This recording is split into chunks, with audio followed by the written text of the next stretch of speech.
नेपालमा कोरोनाबाट मृत्यु हुनेको संख्या 11,000 नाग्यो।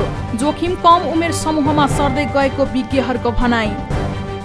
नेपालमा कोरोना संक्रमणका कारण मृत्यु हुनेको संख्या 11,000 पुगेको छ। बिहीबार 11 जनाको मृत्यु भएपछि नेपालमा कोरोना संक्रमणबाट मृत्यु हुनेको संख्या 11,002 पुगेको छ। स्वास्थ्य तथा जनसंख्या मन्त्रालयका अनुसार कोरोना संक्रमणका कारण भएको मृत्युदर नेपालमा करिब 1.5% छ। पछिल्लो 24 घण्टामा नेपालमा 1,511 जनामा कोरोना भाइरसको संक्रमण पुष्टि भएको छ। पीसीआर विधिबाट 11,208 जना र एन्टिजेनबाट 3,971 जनाको परीक्षण गर्दा पीसीआरमा 1,165 र एन्टिजेनमा 346 जनामा संक्रमण पुष्टि भएको हो। हालसम्म देशभर 40,68,591 नमुनाको पीसीआर परीक्षण भएको छ। यो सँगै नेपालमा कोरोना भाइरसबाट संक्रमित हुनेको संख्या 7,81,989 पुगेको छ। त्यस्तै 1,689 संक्रमित निको भएका छन्। हालसम्म निको हुनेको संख्या 7,45,215 रहेको छ। हाल सक्रिय संक्रमित 25,772 छन्। ती मध्ये 24,222 होम आइसोलेसनमा रहेका छन्। संस्थागत आइसोलेसनमा 1,550 संक्रमित छन् भने 407 जना आइसियूमा र 128 जनाको भेन्टिलेटरमा राखी उपचार भइरहेको छ। 1,10,000 जनाले पछिल्लो 24 घण्टामा कोभिड विरुद्धको खोप लगाएका छन्। पूर्ण मात्रा खोप लगाउने संख्या 54,73,000 पुगेको छ। सरकारले चीनबाट खरिद गरेको 44 लाख डोज भेरोसेल खोप शुक्रबार नेपाल आइपुग्ने। खोप लिन निगमको वाइल्ड बडी बेइजिङ प्रस्थान। माधव नेपाल घरमा आगो लगाएर खरानी धसेर हिँडेको ओलीको आरोप। नेपालले लिएको बाटो गलत भएको नेत्री साक्यको दाबी। नेकपा एमालेका अध्यक्ष केपी शर्मा ओलीले माधव कुमार नेपाल बाहेक सबैलाई पुरानै पार्टीमा फर्किन आग्रह गरेका छन्। अध्यक्ष ओलीले पार्टीमा रहँदा माधव नेपालले गुटबन्दी मात्रै गरेको आरोप लगाए। बिहीबार काठमाडौँमा आयोजित कार्यकर्ता प्रशिक्षण कार्यक्रमलाई सम्बोधन गर्दै अध्यक्ष ओलीले नेता नेपाललाई घरमा आगो लगाएर गएको आरोप लगाएका हुन्। नेपालले आफ्नो स्वार्थपूर्तिका लागि कार्यकर्ताको राजनैतिक भविष्यमाथि खेलवाड गरेको ओलीको आरोप छ। माधव नेपाल घरमा आगो लगाएर खरानी धसेर त्रिपुण्डम भएर तीर्थयात्रामा हिँडेका मान्छेलाई म के भन्दिनँ। अनि त घरमा आगो लगाएर खरानी धसेर हिँडे केही भन्दैन। तर माधव नेपालले त्यो उहाँको व्यक्तिगत महत्त्वाकांक्षा, व्यक्तिगत स्वार्थ, व्यक्तिगत इगो, व्यक्तिगत अहङ्कार, ईर्ष्याभाव, कुण्ठा, त्यसबाट ग्रसित भएर अनेकका जिन्दगीसँग माधव नेपालले जुन खेलवाड गर्नुभयो, बहुतै डरलाग्दो कुरा। आफ्ना स्वार्थका लागि दुनियाँका जिन्दगीसँग खेलवाड गर्ने, दुनियाँको कार्यकर्ताको राजनीतिक भविष्यसँग खेलवाड गर्ने। उहाँ त पार्टी प्रमुख भएर धेरै वर्ष चलाउनु भयो, प्रधानमन्त्री भइसक्नुभयो। अब त जाने ठाउँ के छ मासतिर, कता जाने? उहाँलाई केही मतलब छैन। इगोका लागि उहाँले जे पनि गर्नुहुन्छ, तर अरूको त भविष्य छ नि। अरूका भविष्यसँग खेलवाड गर्ने, देशको भविष्यसँग खेलवाड गर्ने। तर म कार्यकर्ता साथीहरूलाई आग्रह गर्न चाहन्छु, भ्रममा नपर्नुहोस्, अहिले पनि भ्रममा नपर्नुहोस्।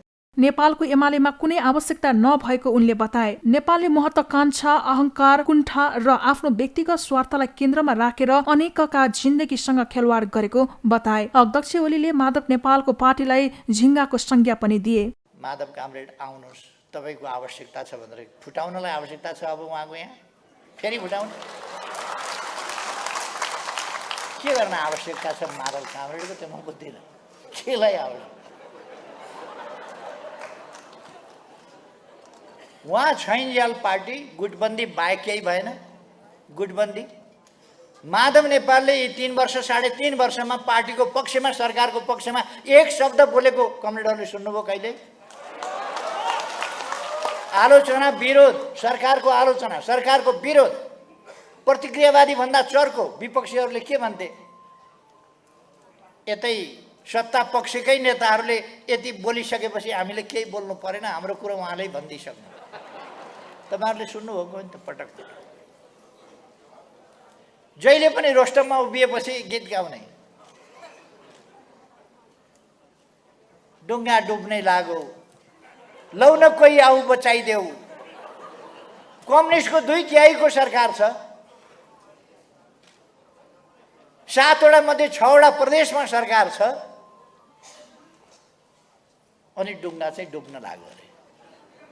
कसको डुङ्गा डुब्न लाग्यो? माधव नेपाललाई त्यो चिन्ता के को, पीर के को डुङ्गा डुब्न लाग्यो? प्रतिक्रियावादीहरूको डुङ्गा डुब्न लाग्यो, त्यसैमा चिन्ता। एकपल्ट मात्रै होइन, रोस्टममा धेरैपल्ट त्यो गीत गाएको सुनियो। ओलीले अध्यक्ष पुष्पकमल दाहालको पनि आलोचना गरे। दाहालले केही कार्यकर्ताहरूलाई भ्रममा राखेको भए पनि एमाले र माओवादी मिलेर अहिलेको एमाले बनेको उनको जिकिर थियो। ओलीले आफूलाई बघिनीका रूपमा प्रस्तुत गरे। यहाँ त्रिभुवन इन्टरनेसनल एयरपोर्टबाट उडेको प्लेन देख्नुहुन्छ नि, नजिकैबाट उडिराखेका ठाउँबाट पहिले हेर्नुहोस्, विशाल प्लेन हुन्छ, कति धेरै मान्छे बोक्या हुन्छ, उड्दै गयो, खिँदै जान्छ, उड्दै गयो, सानो हुँदै सानो हुँदै सानो हुँदै सानो हुँदै सानो हुँदै एकछिनपछि देखिन छोड्छ। अब प्रचण्ड पत्यायो, यत्रो जहाज उडेको, अलिक पर गयो अलिक छैन, अलिक पर गयो अलिक छैन, अलिक पर गयो अलिक परतिर पुग्दा देख्न छोडिन्छ, कता गए प्रचण्ड, कता गए प्रचण्ड। यात्रा त्यही हो। अब उडेको जहाज बिलाउँदै बिलाउँदै बिलाउँदै दृश्यबाट हटे जस्तो सानो सानो सानो सानो हुँदै गए जस्तै। त्यसकारण म आग्रह गर्न चाहन्छु, हिजो हामी नेकपा भएर एक ठाउँमा एकीकृत पार्टीमा बसेर काम गरिसक्यौँ, एकीकृत पार्टी भइसक्यौँ, फेरि कहाँ प्रचण्डलाई लहर लाग्यो भन्दैमा फेरि अलग भएर जाने? तपाईहरु पार्टीको कार्यकर्ता हो कि प्रचण्डको घरेलु कार्यकर्ता हो? म साथीहरूलाई प्रचण्डको घरेलु कार्यकर्ता नहुन, पार्टीका कार्यकर्ता हुन, पार्टीमा फर्किएर एकीकृत पार्टीमा फर्किएर आउन, महान उद्देश्यका लागि काम गर्न, प्रचण्डको सेवा होइन। ओलीले पार्टीभित्र सडेका तत्त्वहरू बाहिरिएको टिप्पणी समेत गरे। अध्यक्ष ओलीले एमालेको भूमिका परिवर्तन भए पनि शक्ति परिवर्तन नभएको बताए। नेकपा एमालेका महासचिव ईश्वर पोखरेलले एकता प्रक्रिया सहितको पार्टी भएकाले 2 जेठ 2075मा सीमित नहुने बताएका छन्। बिहिबार काठमाडौँमा आयोजित कार्यकर्ता भेलालाई सम्बोधन गर्दै महासचिव पोखरेलले अहिलेको एमाले 2 जेठ 2075मा मात्रै सीमित नभएको बताएका हुन्। महासचिव पोखरेलले 2 जेठ 2075लाई 2 हिसाबले नबुझ्न पनि आग्रह गरे। पार्टीका संगठनात्मक संरचनाहरूलाई 2075 साल जेठ 2 मा पुर्याउनु भनेको म 2टा वर्ड प्रयोग गर्न चाहन्छु। यो जेठ 2 मा पुर्याउनु भनेको 2टा कुरा सबै कमरेडरले ख्याल गर्नुहोला। यसको पहिलो कुरा पोलिटिकल सेन्समा यसलाई बुझ्नु जरुरी छ। पोलिटिकल सेन्सका साथ कानुनी अर्थ र मर्मको आधारमा यसलाई बुझ्नुपर्ने जरुरी छ। आजको एमाले 2075 साल जेठ 2 गतेको विकसित, यो जेठ 2 गतेको एमाले मात्रै होइन, यो विकसित एमाले हो, परिवर्तित र एकता प्रक्रिया सहितको एमाले हो भन्ने कुरा बुझ्नु पर्दछ। यो एकता प्रक्रिया सहितको एमाले हो भनेर नबुझ्ने हो भने, यान्त्रिक ढङ्गले 2075 साल जेठ 2 मात्रै भनियो भने साँचो अर्थमा एक विकसित भएको एमालेलाई बुझ्न सकिँदैन। यो परिवर्तित र एकता प्रक्रिया सहितको एमाले भनेर बुझ्न सकिँदैन। र आजको जरुरत के हो भने, आजको आवश्यकता के हो भने, यो परिवर्तित सन्दर्भको एमाले हो। उनले पार्टीभित्रको सुदृढ एकतालाई ध्यान दिएर अघि बढ्न पनि निर्देशन दिए। महासचिव पोखरेलले 10 बुँदे सहमति पार्टी एकतालाई मजबुत बनाउन गरिएको पनि बताए। एमालेका स्थायी कमिटी सदस्य रामबहादुर थापाले दक्षिणपन्थी र विसर्जनवादी धारा पार्टीबाट अलग भएको बताएका छन्। पुँजीवादी धारा, दक्षिणपन्थी धाराहरूको चाहिँ अन्तर्घातबाट चाहिँ अहिले यहाँसम्म आइपुग्दाखेरि पार्टीभित्रको अन्तरसङ्घर्षमा पार्टीभित्रको दक्षिणपन्थी र विसर्जनवादी धारा पार्टीबाट अलग भएको छ र यहाँसम्म आइपुग्दाखेरि समाजवादी धारा, त्यो धारामाथि चाहिँ दक्षिणपन्थी धारामाथि चाहिँ विजय प्राप्त गर्न चाहिँ सफल भएको छ। निश्चय पनि राजनीतिक सत्ता षड्यन्त्रपूर्वक ढङ्गले अहिले कम्युनिस्ट पार्टीको नेतृत्वलाई चाहिँ विस्थापित गरिएको छ। तर हामीलाई विश्वास छ चाहिँ यो एउटा षड्यन्त्र हो, एउटा यो राजनैतिक प्रतिगमन हो, यो एउटा प्रतिक्रान्ति हो। नेता थापाले दक्षिणपन्थी र विसर्जनवादी धारा पार्टीबाट बाहिरिएसँगै पराजित भएको बताए। उनले माधव कुमार नेपाल एमाले बाहिर धेरै टिक्न नसक्ने पनि बताए। थापाले सर्वोच्च अदालतको परमादेशबाट कम्युनिस्ट पार्टीको सरकार र कम्युनिस्ट आन्दोलनलाई विस्थापित गरिएको बताए। उनले एमाले नेकपाकै निरन्तरता भएको समेत बताए। नेकपा एमाले दक्षिणपन्थीहरूमाथि चाहिँ विजय प्राप्त गर्न सफल भएको छ, तर राजनीतिक मोर्चामा चाहिँ प्रतिगामीहरू दक्षिणपन्थीहरू चाहिँ सफल भएका छन्। त्यसकारण यो एउटा अस्थायी प्रक्रिया हो र उनीहरूको यो अवस्था धेरै दिन टिक्नेवाला छैन। पक्कै पनि आगामी दिनमा हामीले समाजवादी आन्दोलनलाई, समाजवादी धारालाई अझ विकसित गर्दै र दक्षिणपन्थीहरूको विरुद्ध एकातिर हामीले वैचारिक र राजनीतिक सङ्घर्षलाई तीव्र पार्दै पुँजीपन्थीहरू र पुँजीवादी धाराहरूको विरुद्ध चाहिँ सङ्घर्षलाई सदनबाट सडकबाट अगाडि बढाउँदै पक्कै पनि हामीले चाहिँ राजकीय सत्तामा पुनः नेकपा एमालेको नेतृत्व स्थापित गर्न हामी सफल हुनेछौँ भन्ने मैले विश्वास लिएको छु। कार्यक्रमलाई सम्बोधन गर्दै नेकपा एमालेकी उपाध्यक्ष अष्टलक्ष्मी साक्यले 2 जेठ 2075 फर्किएर कुनै जाल झेल बिना अघि बढ्न नेतृत्वलाई आग्रह गरिन्। साक्यले बिना पूर्वाग्रह, बिना मनमुटाव, मन फराकिलो बनाएर अघि बढ्न नेतृत्वलाई सुझाव पनि दिइन्। विधान अधिवेशन आइसकेको छ। 15, 16, 17 गते विधान अधिवेशन छ। महाधिवेशनको तिथिमिति तोकिसकेको छ। अब साँच्चै नै सुदृढ एमाले, बलियो एमाले र कम्युनिस्ट आन्दोलनको मैले भनिरहेको छु, नेपालको कम्युनिस्ट आन्दोलनको मूलधार नेकपा एमाले नै हो। जनजनमा मनमनमा चाहिँ जनताको बीचमा स्थापित भएको नेकपा एमाले हो। त्याग र बलिदानको फल हो नेकपा एमाले हो। त्यसलाई चाहिँ मूलधारको रूपबाट सुदृढ नेकपा एमाले बनाउनको लागि अब हामीले चाहिँ वैचारिक रूपबाट सुदृढ बन्नु, विधिसम्मत ढङ्गले सङ्गठनलाई निर्माण गरौँ, जवाफदेही भएर अगाडि बढौँ र हामी चाहिँ आफ्नो नैतिक आचरणलाई शुद्ध बनाउँदै र निस्वार्थी भावनाका साथ यो पार्टीमा आबद्ध भएर अगाडि बढौँ। उनले अन्तर्पार्टी निर्देशनलाई सबैले अक्षररस पालना गर्नुपर्ने बताइन्। साक्यले आफू एमालेमै हुन पाउँदा सबै पीडा बिर्सिएको पनि बताएकी छिन्। साक्यले नेता माधव कुमार नेपालले लिएको बाटो सही नभएको बताएकी छिन्। पार्टी विभाजन गरेर नयाँ दल गठन गर्ने नेपालको बाटो सही नभएको उनले बताएकी हुन्। कमरेड माधव नेपालले लिएको बाटो सही छैन। मेरो एकदम प्रश्न छ, म किन भनिरहेको छु, म यो किन भनिरहेको छु भन्दाखेरि यति बेला फुटको राजनीति होइन, जुटको राजनीति आवश्यकता छ। एकजुटको राजनीति आवश्यकता छ। सुदृढ एमालेको राजनीति आवश्यकता छ। माधव नेपाल हाम्रो नेता हो, हामी सबैको नेता हो। माधव नेपाल हाम्रो अग्रज हो र उहाँले त्यही ढङ्गले काम गर्दै आउनु भएको छ।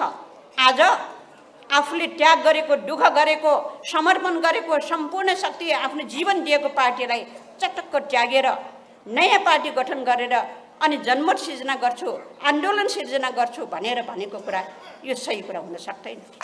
त्यसो भएको हुनाले पनि म अनुरोध गर्न चाहन्छु उहाँलाई, आफूले दुःख गरेको पार्टी, आफूले त्याग गरेको पार्टी, आफूले जन्माएको पार्टी, हामी सबै ईश्वर कमरेड यही हुनुहुन्छ, सबै नेताहरू यसरी लागेको पार्टीमा फेरि पनि एकचोटि चाहिँ समीक्षा गर्नुहोस्, मनमनमा समीक्षा गर्नुहोस्, फर्केर आउनुहोस्। बागमती प्रदेशकी मुख्यमन्त्री समेत रहेकी उपाध्यक्ष साक्यले आफूले जन्माएको पार्टीभित्र पस्न पाउँदा आफूलाई खुसी लागेको र सबै पीडा बिर्सिएको बताएकी हुन्। उपाध्यक्ष साक्यले अब एमाले कहिले पनि विभाजन हुन नहुने बताइन्। नेकपा एमालेका स्थायी कमिटी सदस्य तथा पूर्व उपप्रधानमन्त्री टो बहादुर रायमाझीले वर्तमान सत्ता गठबन्धनलाई लोभी पापीहरूको संज्ञा दिएका छन्। बिहिबार रिपोर्टर्स क्लबमा पूर्व उपप्रधानमन्त्री रायमाझीले बिना कुनै आधारमा सर्वसत्तावादी र चरम अराजकतावादी चिन्तनको आधारमा सरकार चलाउन खोजेको भन्दै वर्तमान सत्ता गठबन्धनलाई लोभी पापीहरूको संज्ञा दिएका हुन्। उनले लोभी पापीहरूको झुण्ड र व्यक्तिको स्वार्थका कारण नै 2 महिना भन्दा धेरै समयमा मन्त्री परिषदले पूर्णता नपाएका बताए। सत्ता गठबन्धन चुनावमा जानका लागि डराएको भन्दै पूर्व उपप्रधानमन्त्री रायमाझीले कम्युनिस्ट भन्दै कांग्रेसको घोषणा पत्र बोकेर हिँड्नेलाई कम्युनिस्ट भन्न नमिल्ने बताए। जो राष्ट्र र जनताभन्दा आफ्नो व्यक्तिगत स्वार्थ, गुटको स्वार्थ, व्यक्तिको स्वार्थको कारणले यो सबै भइरहेछ। त्यसकारणले को सही को गलत तुलनात्मक रूपले गर्ने बेला आएको छ र यो यस्तो लोभीपापीहरूको सत्ता टिकाउनको लागि भोलि पनि मैले भने चुनावमा पनि महागठबन्धन गर्नेले एक्लै आफ्नो दस्तावेज गणतन्त्र आइसकेपछि, लोकतन्त्र आइसकेपछि, संविधान बनिसकेपछि अब राजनीतिक क्रान्ति गर्नलाई पो एउटै दुश्मन हुन्छ। अब त्यसको लागि साझेदारी गरौँ अथवा सहकार्य गरौँ, आन्दोलनमा सहकार्य गरौँ भन्ने हुन्थ्यो। अब त चाहिँ आफ्ना एजेन्डा, आफ्ना दस्तावेज, आफ्ना घोषणापत्र लिएर चुनावमा जानुपर्ने हिम्मत छैन। यी लोभीपापीहरूको चाहिँ के हो यिनको विचार?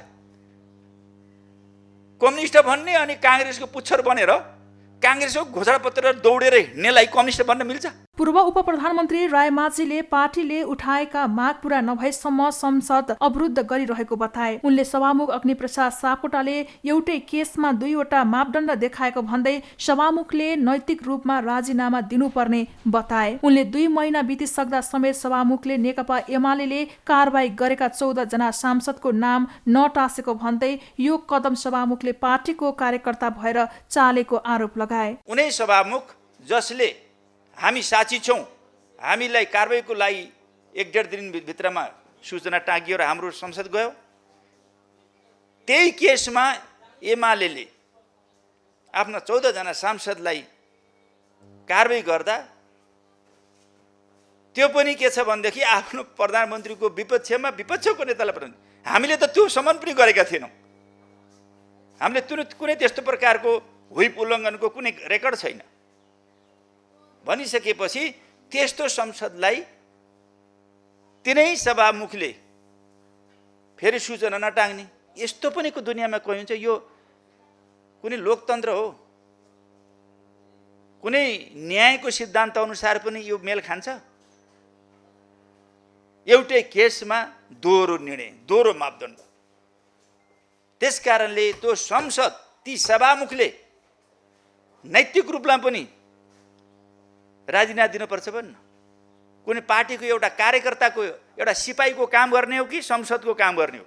पूर्व उपप्रधानमन्त्री रायमाझीले सरकारले एमसीसी बारेमा आफ्नो स्थिति क्लियर गर्नुपर्ने बताए। उनले सरकार आफै अलमलमा रहेको भन्दै सरकारले एमसीसी बारे प्रस्ताव नै ल्याउन नसकेको टिप्पणी गरे। एमसीसी पास गर्दा संसदमा गएपछि देशको राष्ट्रिय सहमति जुटाउँदा राम्रो हुने बताए। उनले राष्ट्रिय हित विपरीतका प्रावधानलाई सच्याएर राष्ट्रिय सहमति जुटाउँदा राम्रो हुने बताए। एमसीसी को बारेमा हामी धेरै बोल्न पर्छ जस्तो लाग्दैन।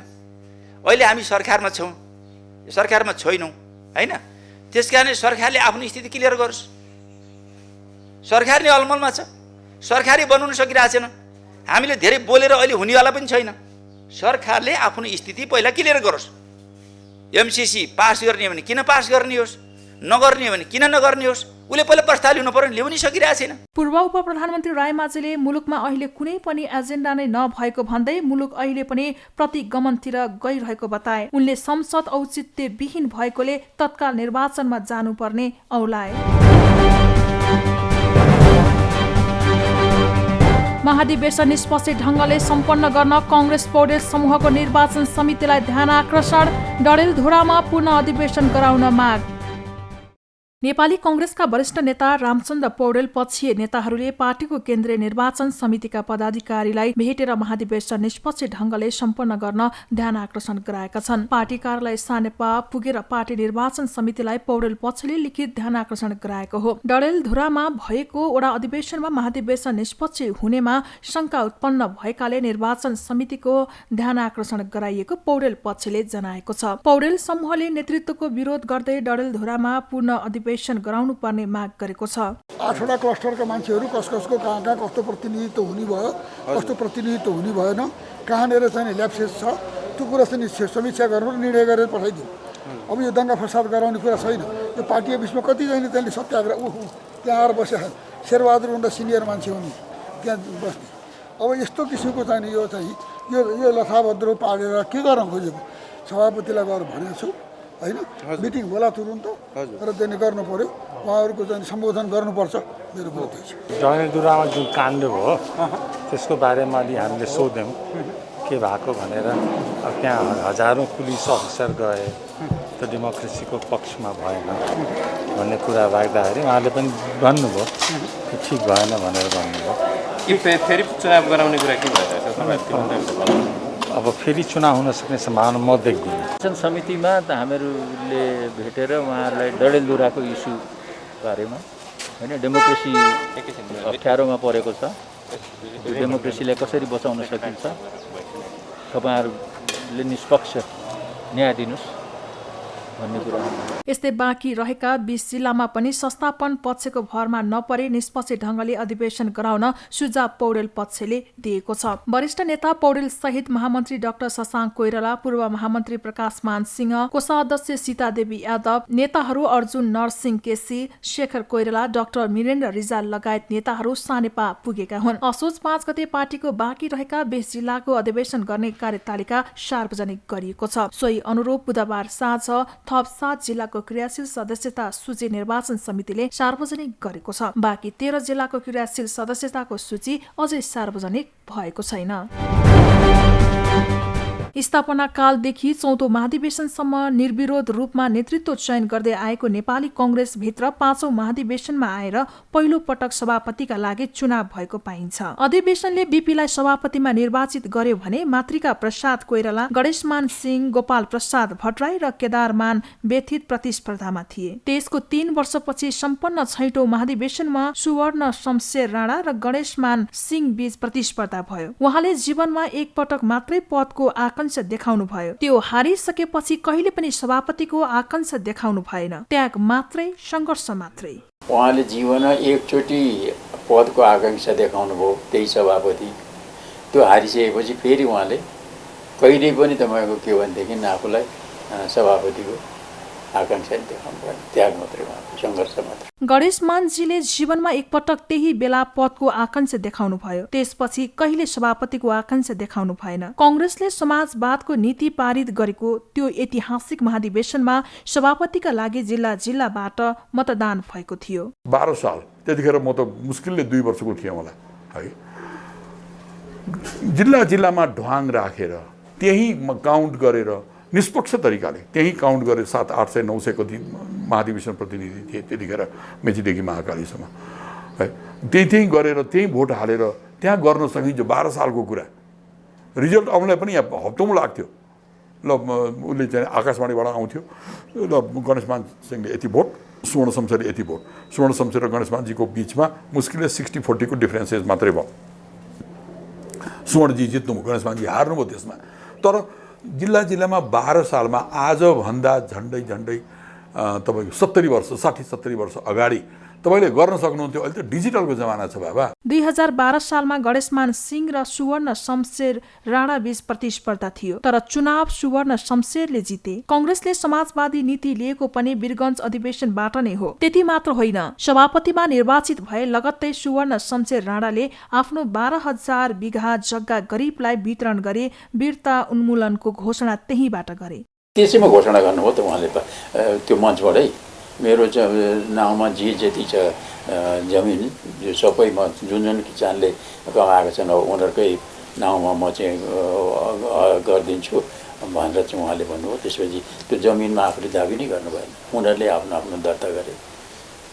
अनि त्यो आन्दोलन त सबै पूर्व पश्चिम सबैतिर चाहिँ वीरता उन्मूलनको आन्दोलन सुरु भयो पार्टीले। अर्कोतिर सभापतिका उम्मेद्वार सिंहले त्यसपछि कहिले सभापतिमा उम्मेदवारी नै दिएनन्। त्यसपछि 7औं महाधिवेशन हुँदा आफ्नै नेतृत्वको क्रान्तिबाट राणा शासन फालेर कंग्रेस 2/3 बहुमतका साथ सत्तामा थियो। बीपी विरुद्ध भूदेव राई चुनावी मैदानमा उत्रिए। त्यसको केही समयपछि राजाले प्रजातन्त्रमाथि कु गरी 30 वर्षसम्म पञ्चायती शासन चलाए। दलहरूमाथि प्रतिबन्ध लगाइयो। एउटा पार्टी संरचना निर्माण गर्नको लागि सबै पक्ष, सबै क्षेत्र, सबै वर्ग र सबै समुदायको, सबै विचारको एउटा समष्टिगत प्रतिनिधित्व हुनुपर्ने रहेछ। त्यहाँ लोकतान्त्रिकरणले कसलाई कार्यकर्ताहरूले विश्वास गरेका हुन्छन् अथवा कसलाई बहुमत दिएका हुन्छन् त्यसैको आधारमा सभापति छान्ने यो लोकतन्त्रको विधि पनि यही नै हो। यसमा हेर्दाखेरि चाहिँ के देखिन्छ भने जित्नेले जितेर जानुभयो, तर जसले पराजय गर्नुभएको थियो उहाँको चाहिँ कता कता राजनीति नै पराजय समग्रमा हो कि भन्ने मानसिकता र व्यवहारिकता जुन नेतृत्व वर्गदेखि तलसम्म देखिन्छ। त्यसैले 8औं महाधिवेशनका लागि 30 वर्ष कुर्नु पर्यो। झापामा सम्पन्न 8औं महाधिवेशनबाट सभापतिमा कृष्ण प्रसाद भट्टराई निर्विरोध निर्वाचित भए। 9औं महाधिवेशनमा गिरिजा प्रसाद कोइराला, चिरञ्जीवी वाग्ले र रामहरि जोशी बीच प्रतिस्पर्धा भयो। 10औं महाधिवेशनमा कोइरालालाई शेरबहादुर देउवा र रामहरि जोशीले चुनौती दिए। 11औं महाधिवेशनमा तेस्रो कार्यकालका लागि सभापतिमा उम्मेदवारी दिएका गिरिजा प्रसाद कोइरालालाई नरहरि आचार्यले चुनौती दिए। यसबीच नेपाली कांग्रेस र प्रजातान्त्रिक कांग्रेस बीच एकीकरण भयो। 12औं महाधिवेशनमा कार्यवाहक सभापति सुशील कोइराला, शेरबहादुर देउवा र भीम बहादुर तामाङ मैदानमा ओर्लिए। सभापतिमा लगातार 2 पटक पराजित देउवा 13औं महाधिवेशनबाट कांग्रेसको सभापति बने। कांग्रेसको इतिहासमा नेतृत्वका लागि प्रतिस्पर्धा गर्ने 10 नेता सभापति हुन सकेनन्। तर पनि कांग्रेसको 6औं अधिवेशन र सभापतिका पराजित गणेशमान सिंहको चर्चा आम कांग्रेस जन बीच सधैँ भइरहन्छ। नेपाली कांग्रेसले वडा अधिवेशन सुरु नभएका 21 जिल्ला मध्ये 8 जिल्लामा विवाद समाधान गरेको छ। क्रियाशील सदस्यतामा देखिएको विवाद समाधान गरेर क्रियाशील सदस्यको अन्तिम सूची निर्वाचन समितिमा पुगेको छ। मंगलबार 8 जिल्लाको क्रियाशील नामावली समितिमा पुगेको हो। समितिका अनुसार काभ्रे, बर्दिया, सिन्धुपाल्चोक, बाजुरा, मोरङ, महोत्तरी, कैलाली र पर्सा जिल्लाको विवाद समाधान भएको छ। कांग्रेसले पहिलो चरणमा 56 जिल्लाका वडामा अधिवेशन गरेको छ। असोज 5 गते बाँकी 21 जिल्लामा अधिवेशन गर्ने तयारी छ। कांग्रेसले भदौ 18 मा देशभरका 6743 वडामा एकै दिन अधिवेशन गर्ने भने पनि क्रियाशील सदस्यतामा देखिएका विवाद समाधान गर्न सकेको थिएन। मुख्य गरी शीर्ष नेताहरूकै जिल्लामा क्रियाशील सदस्यता विवाद छ। विभिन्न पार्टीबाट कांग्रेस प्रवेश गरेकालाई क्रियाशील सदस्यता दिँदा विवाद देखिएका छन्। कांग्रेसले यसपालि करिब 9 लाख क्रियाशील सदस्य बनाएको थियो। कांग्रेसको पालिका तहमा असोज 9 मा अधिवेशन छ। त्यसअघि नै वडा अधिवेशन गरिसक्नुपर्ने बाध्यता छ। कांग्रेसको महाधिवेशन भने मंसिर 9 देखि 13 गतेसम्म काठमाडौँमा हुनेछ। अघिल्लो सरकारले ल्याएका 14 वटा अध्यादेश निष्क्रिय। बजेटदेखि गम्भीर फौजदारी अभियोगमा लिइने सजायको व्यवस्था प्रभावित। यसअघिको सरकारले ल्याएको 14 वटा अध्यादेश निष्क्रिय भएका छन्। केपी ओली नेतृत्वको सरकारले ल्याएका अध्यादेशहरू निष्क्रिय हुँदा देशको बजेटदेखि गम्भीर फौजदारी अभियोगमा दिइने सजायको व्यवस्थासम्म प्रभावित भएका छन्। त्यस्तै संसदबाट स्वास्थ्यसँग सम्बन्धित 3 अध्यादेश पारित नहुँदा कोरोना महामारी नियन्त्रणमा पनि असर पर्ने देखिएको छ। कोभिड-19 संकट व्यवस्थापन अध्यादेश 2078, औषधि अध्यादेश 2078 र स्वास्थ्य कर्मी तथा स्वास्थ्य संस्थाको सुरक्षा सम्बन्धी पहिलो संशोधन अध्यादेश 2078 संसदबाट पारित नभएपछि निष्क्रिय भएका छन्। अध्यादेश निष्क्रिय भएपछि कोरोना विरुद्धको खोप खरिद प्रक्रिया, खोपको ट्रायल पनि प्रभावित हुने भएको छ। यस्तै प्रतिनिधि सभा बैठकबाट अनुमोदन नभएको र प्रतिस्थापन विधेयक मार्फत प्रतिस्थापन हुन नसक्दा देश खर्च गर्न नसक्ने अवस्थामा पुगेको छ। तेजाब आक्रमणकारीलाई हुने सजायदेखि एकल महिलाले पाउने भत्ता समेत प्रभावित हुने भएका छन्। ओली सरकारले ल्याएको यौन हिंसा सम्बन्धी अध्यादेशमा बलात्कारका घटनामा मिलापत्र गराउने माथि कारबाही र बलात्कारमा संलग्नलाई सजाय बढाउने व्यवस्था थियो। अध्यादेश निष्क्रिय भएपछि बलात्कारका घटना मिलापत्र गराउने बाटो पुनः खुलेको छ। तेजाब तथा अन्य घातक रासायनिक पदार्थ नियमन अध्यादेशमा तेजाब आक्रमण गर्नेलाई 20 वर्षसम्म कैद सजाय हुने, तेजाब पीडितहरूलाई 10 लाखसम्म क्षतिपूर्ति र रोजगारीको प्रत्याभूति हुने व्यवस्था गरिएको थियो। अध्यादेश खारेजीसँगै अब तेजाब पीडितले पाउने सुविधा र दोषीले पाउने सजाय हटेको छ।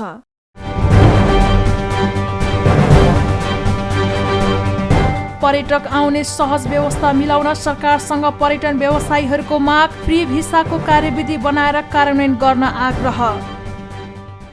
पर्यटन व्यवसायीहरूले सरकारले तत्काल पर्यटकहरूलाई नेपाल आउने व्यवस्था मिलाउनु पर्ने माग गरेका छन्। कोरोना महामारीको जोखिम कम भइरहेकोले सरकारले पर्यटकका लागि सहजता प्रदान गर्न अन अराइभलको भिसा र क्वारेन्टाइनका कुराहरूमा सहजता प्रदान गर्नुपर्ने माग राखेका हुन्। होटल संघ नेपाल हानका प्रथम उपाध्यक्ष विनायक शाहले अन्य देशहरूमा पर्यटकका लागि भिसा दिइरहेको बताउँदै नेपालले पनि चीन, भारत र अन्य मुलुकका पर्यटकहरू भित्राउन सरकारले सहजता प्रदान गर्नुपर्ने बताए। उनले पर्यटनको बजार बढाउनका लागि अब ढिला भइसकेको भन्दै सरकारले पर्यटकहरूका लागि घोषणा गरेको 10 दिनको लागि पर्यटन कागज कार्यविधि बनाएर लागू गर्नुपर्ने, विदेशी पर्यटकलाई महिना दिनको फ्री भिसा लगायतका कुराहरूलाई कार्यविधि बनाएर तत्काल निर्णय गर्नुपर्ने व्यवसायीहरूको माग रहेको बताए। समस्या भनेको अब हाम्रो काम अगाडि बढ्ने, बजार बढ्ने कामहरू गर्नु पर्यो भनेको सरकारले घोषणा गरेको कुराहरूबाट सुरु गरौँ।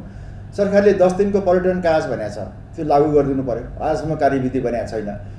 1 महिना विदेशबाट आउने अन्तर्राष्ट्रिय पर्यटकहरूलाई 1 महिनाको फ्री भिसा भनेको छ, त्यसको पनि आजको दिनसम्म केही पनि कार्यविधि छैन, परिपत्र छैन।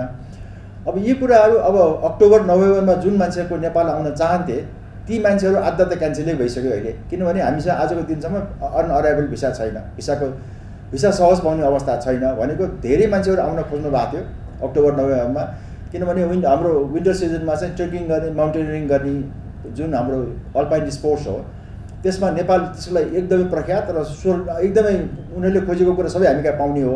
तर धेरै मान्छेले इच्छा गर्दा गर्दै पनि आउन सक्ने स्थिति भएन, क्यान्सल भएर गइसक्यो।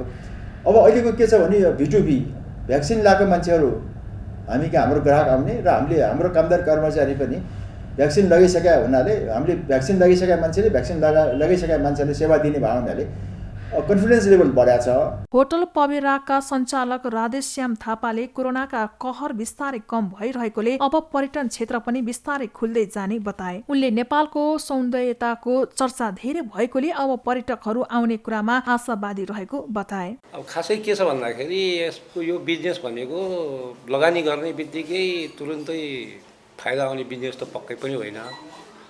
अब अहिले समयले चाहिँ नि अब यसलाई चाहिँ नि असर गरेको छ। अब मेरो चाहिँ के छ भन्दाखेरि सोच चाहिँ अब बिस्तारै केही होला भन्ने आश त राखेको छु। डेफिनेटली हुन्छ, किनभने यसमा चाहिँ हाम्रो एउटा सौन्दर्य, नेपालको सौन्दर्य जुन छ त्यसले चाहिँ नि विश्वलाई एउटा चाहिँ नि एउटा मेसेज के गएको छ भने नेपाल भनेको एउटा चाहिँ नि स्विजरल्यान्ड बिर्साउने देश हो भन्ने खालको एउटा चाहिँ मान्छेहरूमा त्यस्तो खालको एउटा चाहिँ सोच पनि डेभलप भएको छ। त्यसले गर्दाखेरि अहिले इमिडिएटली नहोला, तर बिस्तारै केही हुन्छ भन्ने आश चाहिँ राखेको छु। यसलाई हेर्दै जाउँ कतिसम्म सफल हुन्छ। आफूले पनि अब यसमा धेरै मेहनत गर्नुपर्ने कुराहरू छन्।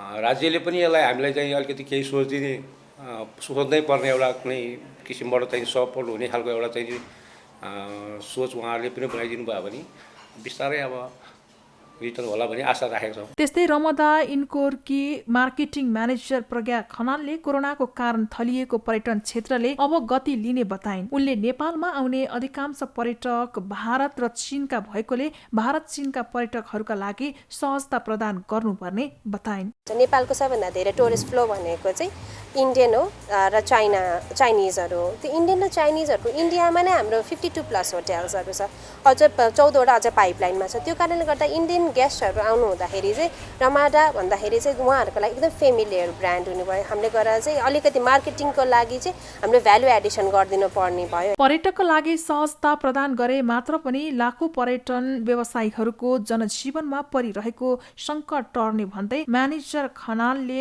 पर्यटकहरूका लागि नयाँपन, नयाँ स्वाद दिलाउन आवश्यक रहेको उनको भनाइ छ। कोरोनाका कारण 1.5 वर्ष यता थला परेको पर्यटन तथा होटल व्यवसायलाई निर्वाध रूपमा सञ्चालन गर्ने व्यवस्था सरकारले मिलाइदिनु पर्ने व्यवसायीहरूको माग छ।